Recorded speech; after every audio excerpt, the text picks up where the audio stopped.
70 साल की उम्र में कुछ लोग बुढ़ापे के आगे घुटने टेकना सीख जाते हैं, जबकि कुछ लोग तो ठीक से जीना ही शुरू करते हैं। पिछले सोमवार को सुबह क्लिनिक के गलियारे में मैंने इस फर्क को अपनी आंखों से देखा। एक 73 साल के बुजुर्ग खुद चलकर तीसरी मंजिल पर आए, चेहरे पर लाली थी। मुझसे मुस्कुराकर नमस्ते किया। उन्होंने हंसते हुए कहा, डॉ विक्रम सिंह, मैं आपको फिर से परेशान करने आ गया। वहीं दूसरे 71 साल के बुजुर्ग को उनका बेटा व्हीलचेयर पर लेकर आया।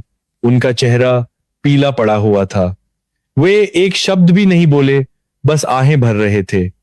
जब दोनों गलियारे में मिले तो ज्यादा उम्र वाले ज्यादा जवान लग रहे थे और कम उम्र वाले 80 साल के लग रहे थे। उस पल मुझे अचानक एहसास हुआ कि 70 साल की उम्र वाकई एक महत्वपूर्ण मोड़ है।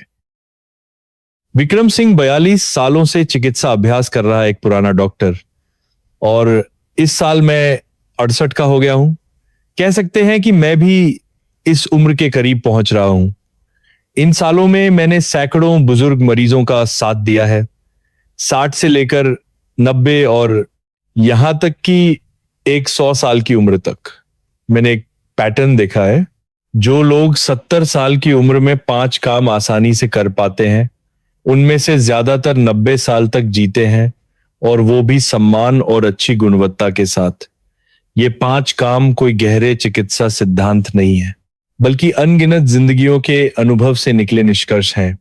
कुछ लोग कह सकते हैं कि 90 साल तक जीना तो जीन्स और किस्मत पर निर्भर करता है, लेकिन मैं आपको बताना चाहता हूं, ये बात सिर्फ आधी सच है। आपकी उम्र वास्तव में इस बात से तय नहीं होती कि आपका जन्म कहां हुआ, बल्कि इस बात से तय होती है कि आप 70 के बाद अपना हर दिन कैसे गुजारते हैं। अगर आप 70 के हो चुके हैं तो खुद को परख कर देखें। अगर अभी तक नहीं हुए हैं तो इन बातों को मन में बैठा लें, क्योंकि कुछ चीजें 70 की उम्र में शुरू करने में बहुत देर हो सकती है। क्या आपने कभी सोचा है कि 10 साल बाद आप खुद चल पाएंगे या नहीं? असल में 70 के बाद की जिंदगी बैठकर गुजरेगी या चलकर, यह सब आपके पैरों पर निर्भर करता है। मैं कहता हूं कि पैर बुजुर्गों का दूसरा पहचान पत्र है। जो चल सकते हैं वे आजाद हैं, जो नहीं चल सकते वे कैदी बन जाते हैं। लेकिन अच्छी खबर यह है कि इस पहचान पत्र को आप खुद नवीनीकृत कर सकते हैं। अस्पताल में मैंने ऐसे बहुत से मामले देखे हैं जहां दिल और फेफड़ों का फंक्शन ठीक होता है, ब्लड प्रेशर और शुगर भी नियंत्रण में होता है, लेकिन सिर्फ पैरों की वजह से पूरा शरीर ढह जाता है।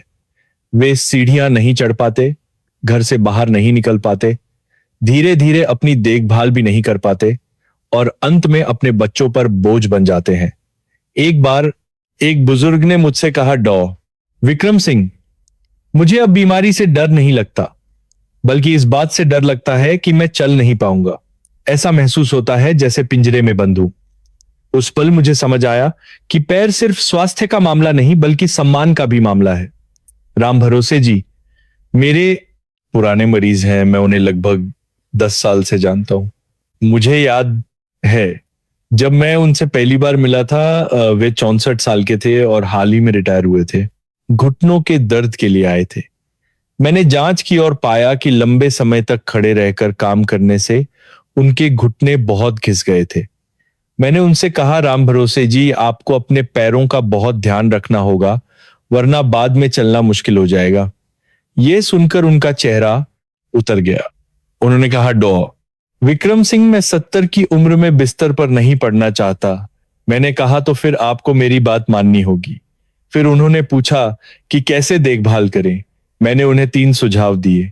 पहला, हर सुबह बिस्तर से उठने की जल्दी ना करें, बिस्तर पर ही अपने घुटनों को मलें जब तक जोड़ गर्म ना हो जाएं, फिर उठें।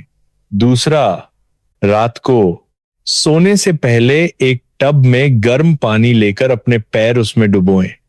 पानी उतना गर्म हो जितना आपको आरामदेह लगे, और तब तक डुबोएं जब तक तलवों से हल्का पसीना ना आ जाए। तीसरा, जब भी मौका मिले चलें, लेकिन बहुत जोर लगाकर नहीं। सब्जी खरीदने पैदल जाएं, सीढ़ियों को व्यायाम की तरह इस्तेमाल करें। हर दिन 2-3 हजार कदम चलना ही काफी है। उन्होंने पूछा, बस इतना ही आसान है? मैंने कहा, हाँ, इतना ही आसान है, लेकिन कुंजी ये है कि इसे हर दिन करना है, ऐसा नहीं कि 3 दिन किया और 2 दिन छोड़ दिया। शुरू में उन्हें यकीन नहीं हुआ, लेकिन 1 महीने तक करने के बाद उन्होंने पाया कि उनके घुटनों का दर्द सच में काफी कम हो गया है। फिर वे इसे करते रहे। बीच में ऐसे भी पल आए जब वे छोड़ना चाहते थे। एक बार उन्होंने मुझसे कहा, विक्रम सिंह, मैं 3 महीने से कर रहा हूं, लेकिन कोई बड़ा बदलाव नहीं दिख रहा। मैंने उनसे कहा, राम भरोसे जी, पैरों की देखभाल का असर 3 महीने में नहीं, बल्कि 3-5 साल बाद दिखता है। अभी आपको स्पष्ट महसूस नहीं हो रहा क्योंकि आप उम्र बढ़ने की प्रक्रिया का मुकाबला कर रहे हैं। अगर आप ये नहीं करते तो शायद अब तक हालत और खराब हो गई होती। ये सुनकर वे फिर से लग गए। उन्होंने मुझसे कहा, विक्रम सिंह, सच कहूं तो शुरू में बहुत मुश्किल था। मैं जिंदगी भर तेज खाने, तेज चलने और तेज काम करने का आदी रहा हूं। आपने मुझे धीरे धीरे घुटने मलने और धीरे धीरे पैर डुबोने को कहा। शुरू में यह समय की बर्बादी लगी, लेकिन फिर मैंने सोचा, अगर मैं 70 की उम्र में चल नहीं पाया तो ये थोड़ा सा समय बर्बाद नहीं होगा, बल्कि मेरी बाकी की पूरी जिंदगी बर्बाद हो जाएगी। ये सोचकर वे लगे रहे। कुछ साल पहले जब वे 70 के हुए, मैंने उनसे पूछा, राम भरोसे जी, अब कैसा है? वे मुस्कुराए और बोले, विक्रम सिंह, जो 3 तरीके आपने सिखाए थे, मैंने एक भी दिन नहीं छोड़ा। अब मैं 5वीं मंजिल पर रहता हूं और दिन में कई बार ऊपर नीचे आता जाता हूं। बिल्कुल भी थकान नहीं होती। इस साल वे 74 के हो गए हैं। पिछले महीने जब वे जांच के लिए आए तो मैंने देखा कि वे पहली मंजिल से तीसरी मंजिल तक चलकर आए। उनका चेहरा लाल नहीं हुआ और सांस भी नहीं फूली। मुझसे एक 60 साल के व्यक्ति से भी ज्यादा फुर्तीले थे। इसके विपरीत उदाहरण भी हैं। शंकर काका राम भरोसे जी से 3 साल छोटे हैं, लेकिन वे अब बिना छड़ी के नहीं चल सकते। पिछले साल जब वे दिखाने आए तो उनका बेटा उन्हें सहारा देकर अंदर लाया। दूसरी मंजिल तक चढ़ने में उन्हें 3 बार रुकना पड़ा। मैंने पूछा, शंकर काका, क्या आपके पैर में चोट लगी थी या क्या हुआ? उन्होंने हाथ हिलाते हुए कहा, नहीं, चोट नहीं लगी और कोई बड़ी बीमारी भी नहीं है। बस पिछले 2 सालों में अचानक पैरों ने जवाब दे दिया है। बाद में बात करने पर पता चला कि जवानी में वे एक निर्माण स्थल पर काम करते थे और उनके पैरों पर बहुत जोर पड़ा था।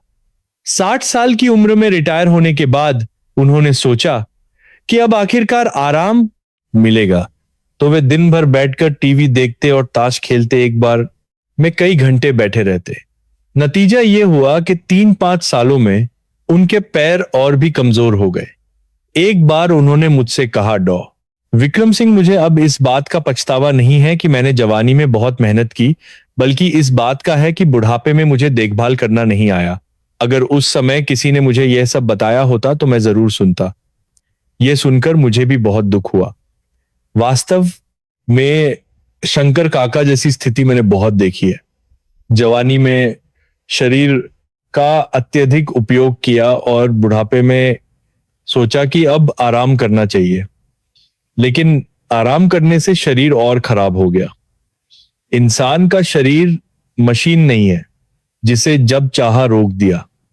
जितना ज्यादा इसका इस्तेमाल हुआ है, उतना ही इसे धीरे धीरे देखभाल की जरूरत है। चिकित्सा की दृष्टि से पैरों का बुढ़ापा मुख्य रूप से 3 समस्याओं के कारण होता है। एक है मांसपेशियों का क्षय। 60 के बाद अगर कोई व्यक्ति सक्रिय नहीं रहता है तो मांसपेशियां हर साल 1% से 2% तक कम हो जाती हैं। दूसरा है जोड़ों का क्षरण, कार्टिलेज का घिसना और जोड़ों के तरल पदार्थ का कम होना, जिससे घुटने कठोर और दर्दनाक महसूस होते हैं। तीसरा है रक्त परिसंचरण का खराब होना। पैर दिल से सबसे दूर होते हैं और रक्त का वापस प्रवाह वैसे भी धीमा होता है। अगर आप सक्रिय नहीं रहते तो ये और भी खराब हो जाता है, लेकिन ये सब अपरिवर्तनीय नहीं है। राम भरोसे जी ने जो 3 चीजें कीं, घुटने मलना, पैर डुबोना और अधिक चलना, वह सरल लगती हैं, लेकिन वास्तव में वे इन्हीं 3 समस्याओं का मुकाबला कर रही थी। मेरा सुझाव है, एक बार में 10,000 कदम चलने का न सोचें, सबसे सरल से शुरू करें। हर दिन दीवार के सहारे 5 मिनट खड़े रहें या खाने के बाद कमरे में कुछ चक्कर लगाएं। महत्वपूर्ण यह नहीं है कि कितना किया जाए, बल्कि ये है कि हर दिन किया जाए। याद रखें, पैरों की ताकत जवानी की बचत नहीं है, बल्कि हर दिन की कमाई है। 70 की उम्र में खुद चल पाना ही सबसे बड़ी आजादी है। आप अभी कितनी दूर चल सकते हैं पैरों की बात करने के बाद? एक और चीज है जो उतनी ही महत्वपूर्ण है। पैर चल सकते हैं, लेकिन अगर आप खाना नहीं खा पाते तो दूर तक चलने की ताकत नहीं होगी। इसीलिए दूसरी चीज है अच्छी तरह से भोजन करना। खाना खाना कौन नहीं जानता, लेकिन मैं आपसे पूछना चाहता हूं, आपने आखिरी बार कब सच में बैठकर ध्यान से भोजन किया था? कई बुजुर्ग मुझसे कहते हैं कि वे टीवी देखते हुए बस कुछ निवाले गटक लेते हैं। 10 मिनट में भोजन समाप्त। नतीजा भूख कम होती जाती है, वजन घटता जाता है और पूरा शरीर सुस्त हो जाता है। असल में ऐसा नहीं है कि उम्र के कारण खाया नहीं जाता, बल्कि इसीलिए कि कभी ठीक से खाया ही नहीं गया। शारदा मौसी इस साल 76 की है। हर बार जब वे जांच के लिए आती हैं तो उनके चेहरे पर एक खास चमक होती है। एक बार मैंने उनसे पूछा, शारदा जी आप आमतौर पर क्या खाती हैं? वे हंस पड़ी और बोली, डॉ। विक्रम सिंह, आपको शायद यकीन ना हो, लेकिन 60 साल से पहले मैं बहुत खराब खाने वाली के रूप में जानी जाती थी। मैं कभी भी 10 मिनट से ज्यादा में खाना नहीं खाती थी, 2-3 निवालों में खत्म कर देती थी। नतीजा ये हुआ कि 63 साल की उम्र में मुझे पेट में अल्सर का पता चला। डॉक्टर ने कहा कि अगर मैं इसी तरह खाती रही तो जल्दी कोई बड़ी समस्या हो जाएगी। तब मुझे एहसास हुआ कि मैंने अपनी पूरी जिंदगी में अपने पेट के साथ कभी अच्छा व्यवहार नहीं किया। बाद में उन्होंने 2 आदतें बदल दी। पहली, मिश्रित भोजन। चावल में मोटे अनाज मिलाना, आज मक्का कल शकरकंद, बारी बारी से। सब्जियां भी सब कुछ थोड़ा थोड़ा खाती हैं, लेकिन हर चीज कम मात्रा में। दूसरी, हर भोजन कम से कम 20 मिनट तक खाना। हर निवाले को तब तक चबाना जब तक वो घुल न जाए, फिर निगलना। सबसे महत्वपूर्ण बात, खाते समय टीवी और फोन बंद कर देना, सिर्फ खाने पे ध्यान देना, क्योंकि अगर ध्यान बंटा हो तो कितना भी चबाओ कोई फायदा नहीं। शुरू में ये मुश्किल था, हमेशा लगता था कि समय बर्बाद हो रहा है, लेकिन आधा साल कैंची करने के बाद उनका अल्सर ठीक हो गया और वे ऊर्जावान भी हो गईं। अब वे 76 की हैं और उनकी भूख जवानी से भी अच्छी है। वे कहती हैं, ये समय की बर्बादी कहाँ है, ये तो जीवन का पोषण करना है। मुझे खुद इसका गहरा अनुभव है। पिछले 2 सालों में जब भी मेरी भूख खराब होती है, मुझे किसी भी चीज में स्वाद नहीं आता और मेरी पूरी ऊर्जा खत्म हो जाती है। जब मैंने अपने आहार को समायोजित किया तो मेरी भूख वापस आ गई और मैं फिर से ऊर्जावान हो गया। इसीलिए मैं अच्छी तरह समझ सकता हूं कि बुजुर्ग क्यों कहते हैं कि खा पाना एक आशीर्वाद है। इसके विपरीत वर्मा जी 72 साल के हैं और हमेशा कहते हैं कि उनके मुंह में कोई स्वाद नहीं है। वे एक बार में बस कुछ चम्मच दलिया खाते हैं और उनका वजन कई किलो कम हो गया है। जांच में कोई बड़ी समस्या नहीं निकली, बस तिल्ली और पेट की कमजोरी थी। मैंने उनसे पूछा कि वे कैसे खाते हैं। उन्होंने कहा, कुछ खास नहीं, बस जो मिल जाए खा लेता हूं। कभी कभी टीवी देखते हुए कुछ निवाले ले लेता हूं। मैंने कहा, आप खाना नहीं खा रहे हैं, आप अपने शरीर के साथ बस एक औपचारिकता पूरी कर रहे हैं। जब शरीर को आपका सम्मान महसूस नहीं होगा तो वो आपको प्रतिक्रिया क्यों देगा? वे एक पल के लिए चौंक गए और बोले, डॉ। विक्रम सिंह, आपकी बात सुनकर अच्छा नहीं लगा, लेकिन शायद ये सच है। बाद में मैंने उन्हें बदलने का सुझाव दिया। उन्होंने कहा, हाँ कोशिश करूंगा, लेकिन उनकी आवाज से मुझे पता था कि वे नहीं बदलेंगे। चिकित्सा की दृष्टि से 65 के बाद पाचन क्षमता वास्तव में कम हो जाती है, लेकिन इसका मतलब ये नहीं है कि कोई उपाय नहीं है। कुंजी 3 शब्दों में है, विविध, धीमा और ध्यान से। विविध मुख्य भोजन, सब्जियों और प्रोटीन सभी को शामिल करें, लेकिन हर चीज बहुत ज्यादा न खाएं। पेट को 70% ही भरे। धीमा, हर निवाले को कई बार चबाएं। जब तक भोजन मुंह में घुल न जाए तब तक निगले। ध्यान से खाते समय टीवी बंद कर दें और फोन नीचे रख दें। आयुर्वेद में कहा गया है कि तिल्ली और पेट जन्म के बाद की नींव है। पश्चिमी का चिकित्सा ने भी पाया है कि जिन बुजुर्गों की पाचन प्रणाली अच्छी होती है उनका समग्र स्वास्थ्य भी बेहतर होता है। मैं अक्सर अपने मरीजों से कहता हूं, खाना पेट भरने के लिए नहीं बल्कि जीवन का पोषण करने के लिए है। 70 की उम्र में अच्छी तरह से खा पाना और उसका आनंद लेना, ये खुद आपके शरीर की सबसे अच्छी प्रतिक्रिया है। उसे निराश न करें। क्या आप अभी भी भोजन का आनंद ले पाते हैं? अच्छा खाने के साथ साथ अच्छी नींद भी जरूरी है। अगली बात शायद सबसे मुश्किल है। आप कल रात कितने घंटे सोए? क्या आपकी नींद गहरी थी? सच कहूं तो इस पे मैं खुद भी काम कर रहा हूं। पिछले 2 सालों में मैंने स्पष्ट रूप से महसूस किया है कि अगर एक रात की नींद खराब हो तो अगले दिन पूरा शरीर गड़बड़ा जाता है, सिर चकराता है, ध्यान केंद्रित नहीं होता और स्वभाव भी चिड़चिड़ा हो जाता है। पहले जब मैं जवान था तो पूरी रात जाग सकता था और कोई फर्क नहीं पड़ता था, अगले दिन वैसे ही काम करता था। अब 65 के बाद रात जागना तो दूर, अगर रात में 2-3 बार भी उठना पड़े तो सुबह लगता है कि नींद पूरी नहीं हुई। एक बार मैं लगातार 2 रात ठीक से नहीं सो पाया। तीसरे दिन क्लिनिक में मैं लगभग 2 मरीजों की मेडिकल रिपोर्ट मिलाने वाला था। उस पल मुझे एहसास हुआ कि नींद का दिमाग पर असर मेरी सोच से कहीं ज्यादा है। बाद में मुझे समझ आया कि बुजुर्गों के लिए नींद की गुणवत्ता नींद की अवधि से ज्यादा महत्वपूर्ण है। 70 की उम्र में अगर आप सुबह स्वाभाविक रूप से उठ पाते हैं या रात में सिर्फ एक बार उठते हैं तो ये आपके शरीर की सबसे अच्छी प्रतिक्रिया है। श्रीवास्तव जी 73 साल के हैं। वे मेरे देखे हुए सबसे गंभीर अनिद्रा के रोगियों में से एक हैं। हर रात जब वे बिस्तर पर लेटते हैं तो उनका दिमाग घूमना शुरू हो जाता है। सोचते हैं कि बेटे का काम कैसा चल रहा है, पोते की पढ़ाई कैसी है, उनका ब्लड प्रेशर फिर से तो नहीं बढ़ जाएगा, कल अस्पताल जाना है या नहीं। सोचते सोचते आधी रात हो जाती है। जब मुश्किल से नींद आती है तो सुबह होने वाली होती है। दिन में सिर चकराता है और ब्लड प्रेशर भी अस्थिर हो जाता है। 150 160 तक पहुंच जाता है, जिससे वे और भी डर जाते हैं और सो नहीं पाते। वे अपनी उम्र से 10 साल बड़े लगते हैं। उनके बच्चे भी चिंतित थे। उन्होंने कई नींद की दवाइयां और सप्लीमेंट्स खरीदे लेकिन कुछ काम नहीं आया। बाद में उनका बेटा उन्हें मेरे पास लाया। मैंने उनसे बहुत देर तक बात की और पाया कि उनकी अनिद्रा की जड़ शरीर में नहीं बल्कि मन में थी। मैंने उनसे कहा, श्रीवास्तव जी, ये अनिद्रा की समस्या नहीं है, ये मन में चीजों को पकड़े रहने की समस्या है। आप बेटे के काम की चिंता करके कुछ बदल नहीं सकते, पोते की पढ़ाई के लिए परेशान होकर भी कोई मदद नहीं कर सकते। ब्लड प्रेशर के बारे में आप जितना सोचेंगे उतना ही तनाव बढ़ेगा। ये चीजें हाथ में पकड़ी रेत की तरह हैं। आप जितनी कसकर मुट्ठी बांधेंगे वो उतनी ही तेजी से फिसलेगी।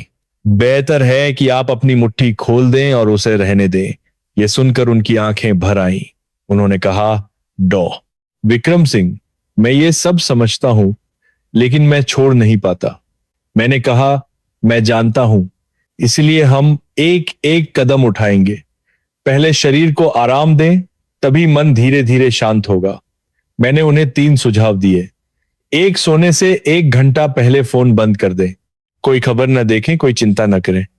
2, अपने पैरों को गर्म पानी में डुबोएं ताकि शरीर पहले आराम कर सके। 3, अगर बिस्तर पर लेटने के बाद भी दिमाग घूम रहा है तो जबरदस्ती लेटे न रहे, उठकर 2 कदम चलें या बिस्तर के किनारे बैठकर बस शांत हो जाएं। सबसे महत्वपूर्ण बात मैंने उनसे कही, बच्चे और पोते पोतियों का अपना भाग्य होता है। आपकी चिंता से कुछ नहीं होगा। इसके बजाय अच्छी नींद लेकर खुद का ख्याल रखें, यही उनकी असली मदद होगी। ये बात शायद उनके दिल को छू गई। 2 महीने बाद जब वे वापस आए तो उन्होंने बताया, डॉ विक्रम सिंह, अब मैं 4-5 घंटे सो पाता हूं। अभी भी नींद टूटती है लेकिन पहले से बहुत बेहतर है। मैंने कहा, यह काफी है, धीरे धीरे करें, जल्दी न करें। उन्होंने सिर हिलाया और कहा, आप सही कहते हैं, मैं खुद ही खुद को परेशान कर रहा था। इसकी तुलना में मेहता साहब बहुत निश्चिंत हैं। वे 74 साल के हैं और हमारे इलाके में नींद के देवता के रूप में प्रसिद्ध हैं। हर रात 9 बजे के आसपास रात की खबरें देखने के बाद वे बिस्तर पर चले जाते हैं और 10 मिनट में सो जाते हैं। एक ही बार में सुबह 6 बजे तक सोते हैं। बीच में ज्यादा से ज्यादा एक बार उठते हैं। मैंने उनसे पूछा, आपका क्या रहस्य है? उन्होंने कहा, कोई रहस्य नहीं है, बस मैं नींद को एक गंभीर काम मानता हूं। जवानी में मैं भी रातें जागता था, अनिद्रा का अनुभव किया है। बाद में 60 साल की उम्र में एक बार मैं लगातार एक हफ्ते तक ठीक से नहीं सोया और मेरा ब्लड प्रेशर 180 तक पहुंच गया। मैं बाल बाल बचा। उसके बाद से मैंने समझ लिया कि अगर नींद अच्छी ना हो तो अगले दिन कुछ भी नहीं कर सकते। इससे अच्छा है कि जल्दी सो जाएं। इसलिए मैंने खुद के लिए एक नियम बनाया, रात 9:30 बजे तक बिस्तर पर होना ही है।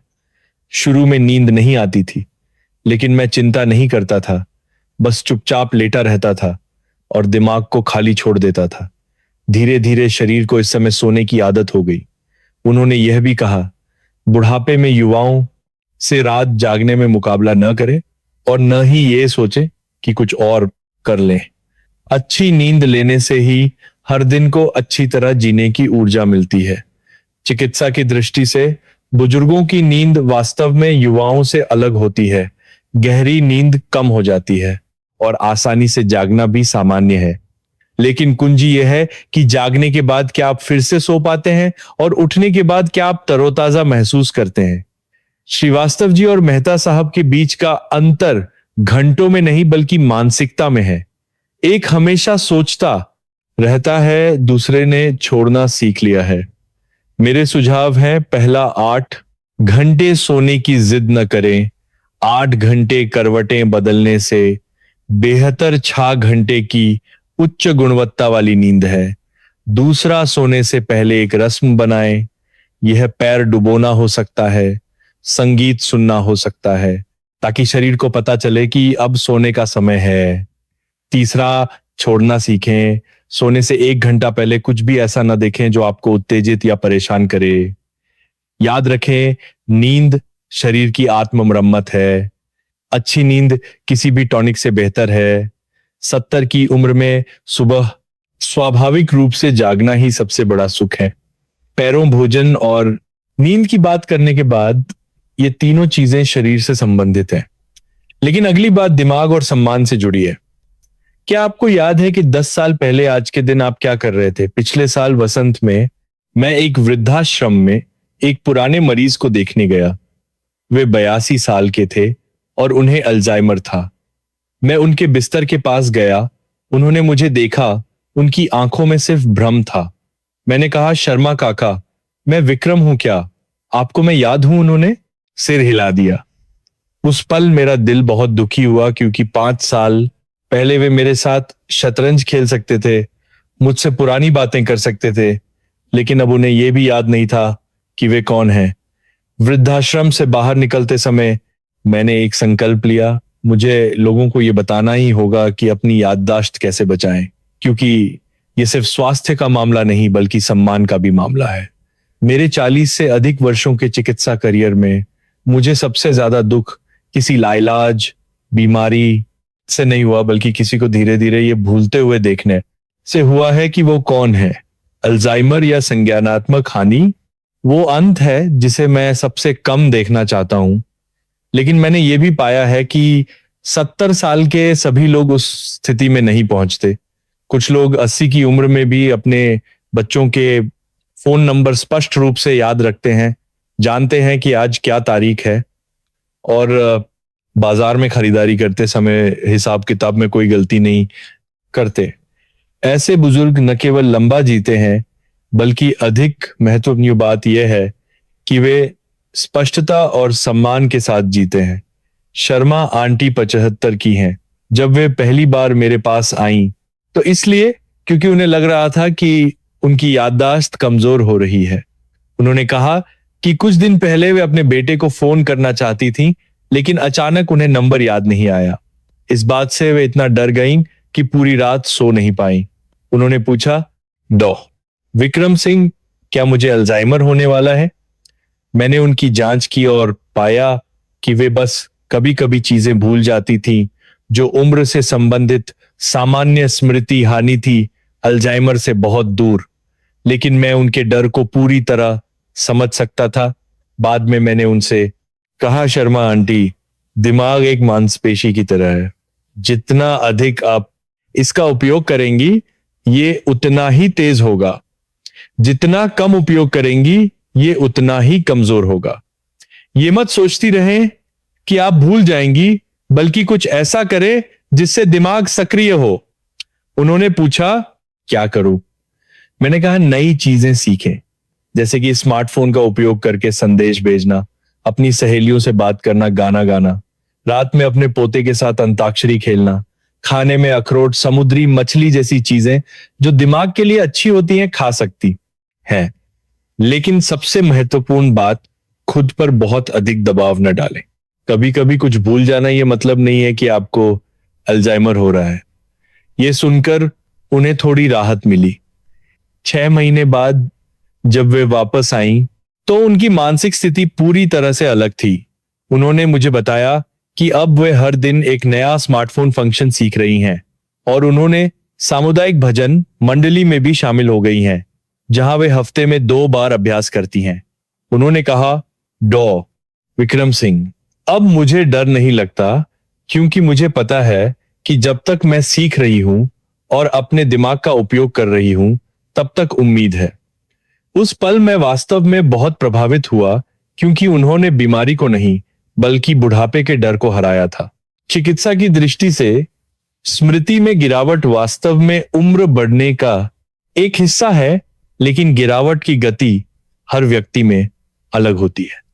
अध्ययनों में पाया गया है कि जो लोग नियमित रूप से अपने दिमाग का उपयोग करते हैं, उनमें संज्ञानात्मक हानि का खतरा 30% से 40% तक कम हो जाता है। दिमाग का उपयोग करने का मतलब जरूरी नहीं कि शतरंज खेलना या कविताएं याद करना हो। इसका मतलब कुछ ऐसा करना है जो थोड़ा चुनौतीपूर्ण हो, लेकिन बहुत मुश्किल न हो। स्मार्टफोन का उपयोग करना, सीखना, लोगों से बात करना, किताबें और अखबार पढ़ना, या यहां तक कि एक नया व्यंजन बनाना सीखना भी इसमें शामिल है। कुंजी ये है कि ये ना सोचें कि आप बूढ़े हो गए हैं और अब कुछ नहीं सीखना चाहिए। मानव मस्तिष्क में न्यूरोप्लास्टिसिटी नामक एक क्षमता होती है। जब तक आप इसका उपयोग कर रहे हैं, ये बढ़ता रहेगा। मैं अक्सर अपने मरीजों से कहता हूं, अच्छी याददाश्त इस बात पर निर्भर नहीं करती कि आप कितनी चीजें याद कर सकते हैं, बल्कि इस पर कि क्या आप अभी भी नई चीजें याद करने के इच्छुक हैं। सच कहूं तो एक डॉक्टर के रूप में मैंने बहुत से परिवारों को संज्ञानात्मक हानि से जूझते देखा है।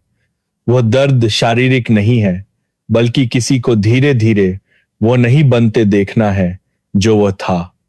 इसलिए मैं विशेष रूप से चाहता हूं कि 70 वर्ष का हर बुजुर्ग अपने मस्तिष्क के स्वास्थ्य को महत्व दे। वास्तव में भूलने का इंतजार न करें, तब चिंता करना शुरू करें। अभी से हर दिन अपने दिमाग को सक्रिय रखने के लिए कुछ करना, भविष्य के लिए अपने अंतिम सम्मान को बनाए रखना है। 70 की उम्र में एक स्पष्ट दिमाग होना, यह जानना कि आप कौन हैं और यह जानना कि आज क्या करना है, यही सबसे बड़ी संपत्ति है। यहां तक पहली 4 बातें पूरी हो गई, लेकिन अंतिम बात सबसे महत्वपूर्ण है। अगर आपको अपनी वर्तमान जिंदगी का वर्णन एक शब्द में करने के लिए कहा जाए, तो आप किस शब्द का उपयोग करेंगे? थका हुआ, परेशान, अकेला या संतुष्ट। पहले बताई गई 4 चीजें, पैर, भोजन, नींद और याददाश्त, सभी शारीरिक स्तर पर है, लेकिन यह 5वीं चीज मानसिक स्तर पर है, और यह सबसे कठिन है। सबसे कठिन क्यों? क्योंकि शारीरिक समस्याओं को आप व्यायाम, आहार और आदतों से सुधार सकते हैं, लेकिन मानसिक समस्याओं के लिए आपको खुद से और जीवन से समझौता करने की आवश्यकता होती है। इन 40 से अधिक वर्षों में मैंने बहुत से ऐसे लोगों को देखा है जिनके शरीर में कोई बड़ी समस्या नहीं थी, लेकिन खराब मानसिकता के कारण उन्होंने खुद को बर्बाद कर लिया। मैंने ऐसे लोगों को भी देखा है जिनकी शारीरिक स्थिति औसत थी, लेकिन अच्छी मानसिकता के कारण वे लंबा और स्वस्थ जीवन जीते थे। इसीलिए मैं अक्सर कहता हूं, मन शांत तो जीवन आसान। अगर मन में रुकावट है, तो हर जगह रुकावट है। मेहता साहब इस साल 76 के हैं, वे मेरे देखे हुए सबसे संतुष्ट बुजुर्गों में से एक हैं। उनका जीवन वास्तव में आसान नहीं रहा है। उनकी पत्नी का 5 साल पहले निधन हो गया। उनका बेटा दूसरे शहर में काम करता है और साल में कुछ ही बार मिल पाता है। वे अकेले एक पुराने घर में रहते हैं। आमतौर पर ऐसी स्थिति में उदास और अकेला महसूस करना बहुत आसान है, लेकिन मेहता साहब ऐसे नहीं है। उन्होंने मुझे बताया, डॉ विक्रम सिंह, जीवन में जो अनुभव करना था वो कर लिया। इस उम्र में अब किस बात की चिंता। पत्नी चली गई, मैं उन्हें याद करता हूं, लेकिन मैं जानता हूं कि वो चाहती थी कि मैं अच्छी तरह से जीऊं। बेटा व्यस्त है, मैं समझता हूं, उसकी अपनी जिंदगी है और मेरे अपने दिन हैं। अब मैं हर सुबह पार्क में प्राणायाम करता हूं, दोपहर में अपने पौधों की देखभाल करता हूं और शाम को टीवी देखता हूं और कुछ भजन सुनता हूं। मेरे दिन काफी भरे पूरे गुजरते हैं।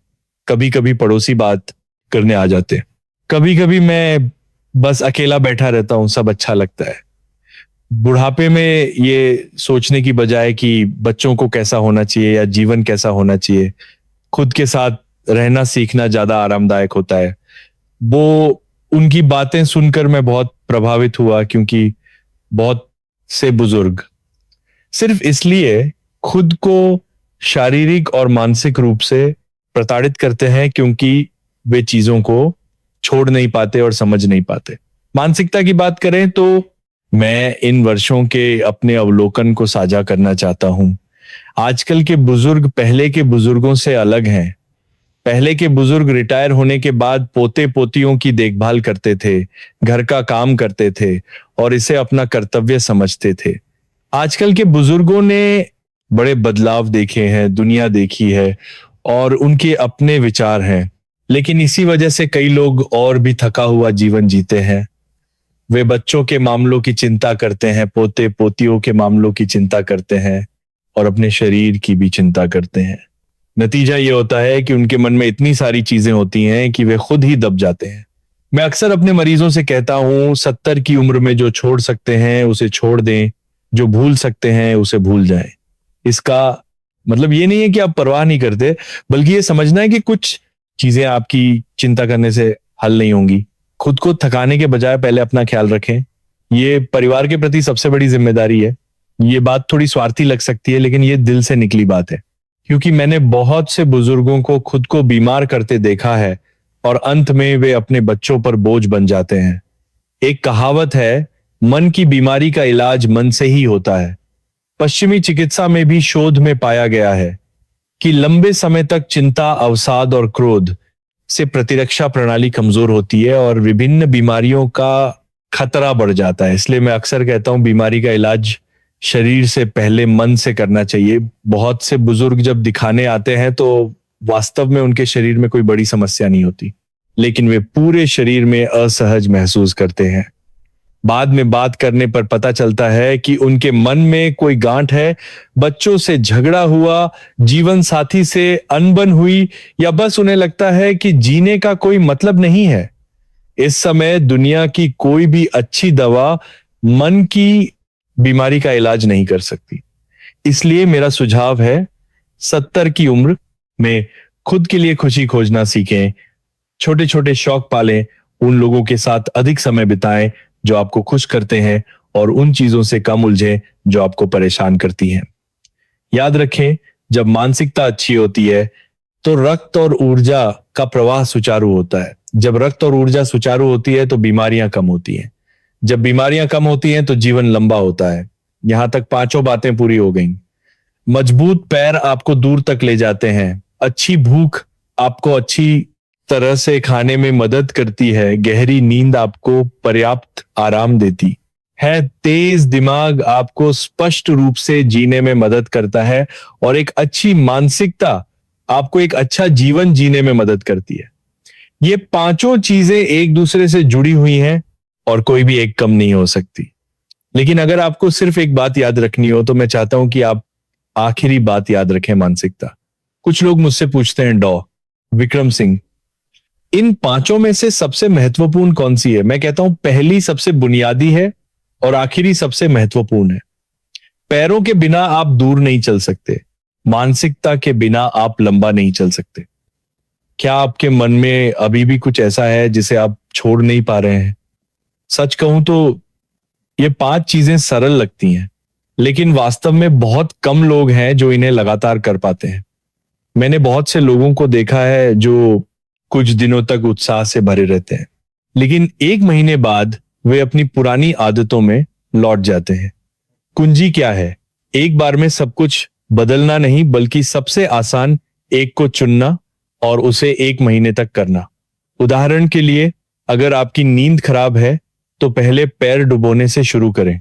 अगर आपके पैर कमजोर हैं तो हर दिन दीवार के सहारे 5 मिनट खड़े रहें। रातों रात एक स्वस्थ व्यक्ति बनने की उम्मीद न करें, धीरे धीरे करें, शरीर आपकी अच्छाई को याद रखेगा। कुछ लोग ये भी पूछेंगे, विक्रम सिंह, क्या आप शुरू करना बहुत देर हो चुकी है? मैं कहना चाहता हूं, कभी भी देर नहीं होती। मैंने 75 साल की उम्र में लोगों को व्यायाम शुरू करते देखा है और 80 साल की उम्र में चित्रकला सीखते देखा है। जब तक आप शुरू करने के इच्छुक हैं, तब तक उम्मीद है। इन 40 से अधिक वर्षों में मैंने कई बुजुर्गों को विदा किया है और कई बुजुर्गों को 90 और 100 साल की उम्र तक पहुंचते हुए देखा है। मैंने पाया है कि 90 साल तक जीने वालों में से 80% लोगों ने इन 5 चीजों में से कम 3 का पालन किया है, और जो लोग गुणवत्तापूर्ण जीवन जीते हैं उन्होंने मूल रूप से 4 से अधिक का पालन किया है। इसलिए मैं अक्सर कहता हूं, लंबा जीना किस्मत नहीं बल्कि एक चुनाव है। जो लोग लंबा जीते हैं वे इसलिए नहीं कि वे कभी बीमार नहीं पड़ते, बल्कि इसलिए कि वे अपने शरीर और जीवन के साथ सामंजस्य बिठाना जानते हैं। 70 साल अंत नहीं है, बल्कि एक नई शुरुआत है। जब तक आप अपना ख्याल रखने के इच्छुक हैं, शरीर आपको सबसे अच्छा प्रतिफल देगा। आज घर जाने के बाद आप 3 चीजें कर सकते हैं। पहला, इन 5 चीजों के आधार पर खुद को एक अंक दें और देखें कि आप कितनी चीजों का पालन करते हैं। दूसरा, सबसे आसान एक चुनें और कल से उसे करना शुरू करें। तीसरा, इस वीडियो को उन लोगों के साथ साझा करें जिनकी आप परवाह करते हैं, क्योंकि स्वास्थ्य एक व्यक्ति का मामला नहीं है, बल्कि पूरे परिवार का मामला है। आप ठीक रहेंगे तभी वे निश्चिंत रहेंगे। मैं अक्सर अपने मरीजों से कहता हूं, बुढ़ापे में यह गिनने की बजाय कि आप कितने दिन और जिएंगे, यह देखना ज्यादा महत्वपूर्ण है कि क्या आप अभी भी स्थिर रूप से चल सकते हैं, गहरी नींद सो सकते हैं, अच्छी तरह से खा सकते हैं और खुले दिमाग से सोच सकते हैं। मैं कामना करता हूं कि हम सभी बिना किसी हड़बड़ी के धीरे धीरे बूढ़े हों और हर दिन को शांति से जिए। आज की चर्चा यहीं समाप्त होती है। अगर यह जानकारी आपके लिए उपयोगी थी तो इसे अपने दोस्तों के साथ साझा करने का स्वागत है। स्वास्थ्य जीवन भर का पाठ है। आइए हम सब अपने बुढ़ापे में जीवन शक्ति और खुशी बनाए रखें। मैं हूं विक्रम सिंह। आरोग्य वाणी पर अगली बार फिर मिलेंगे।